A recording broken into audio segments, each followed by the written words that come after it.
La maison du dernier locataire Lucas, un étudiant fauché, trouve une annonce pour un appartement à un prix étrangement bas. Lorsqu'il rencontre le propriétaire, un vieil homme au regard fuyant, ce dernier insiste sur une seule règle: ne pas toucher aux affaires oubliées par l'ancien locataire. Une fois installé, Lucas remarque que l'appartement semble avoir été abandonné précipitamment. Des objets personnels traînent encore, comme si le précédent occupant comptait revenir. Une sensation étrange flotte dans l'air, une impression sourde d'être observé. Un soir, en déplaçant un meuble, Lucas entend un bruit creux sous le parquet. Intrigué, il soulève une latte et découvre un vieux téléphone portable. Contre toute attente, lorsqu'il le branche, l'écran s'allume et affiche une conversation avec un numéro inconnu.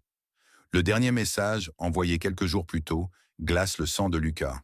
Ne fais pas la même erreur que moi. Au début, il pense à une mauvaise blague, mais peu après, un nouveau message apparaît. Sors d'ici tant que tu le peux. Puis des photos commencent à arriver. Elles montrent l'appartement, prise sous des angles inhabituels. L'une d'elles le terrifie plus que tout.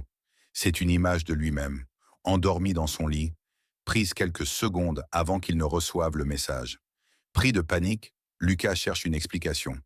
Il fouille le téléphone et tombe sur un enregistrement vocal du dernier locataire.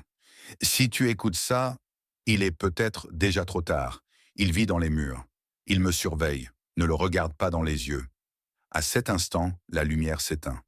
Dans l'obscurité, un bruit de grattement se fait entendre derrière les murs. Un chuchotement lui glace le sang. Tu l'as trouvé? Son cœur s'arrête lorsqu'il distingue une silhouette recroquevillée dans l'ombre du coin de la pièce. Ses yeux vides sont braqués sur le téléphone. Pris d'une terreur incontrôlable, Lucas doit choisir.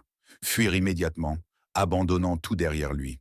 S'il y parvient, il apprendra plus tard que plusieurs locataires ont mystérieusement disparu dans cet appartement. Resté paralysé, incapable de bouger, l'écran du téléphone s'allume une dernière fois. Il t'a vu, puis un dernier cri perce la nuit, avant que tout ne replonge dans le silence. Quelques semaines plus tard, l'appartement est remis en location. Un nouvel occupant emménage et trouve un téléphone sous le parquet.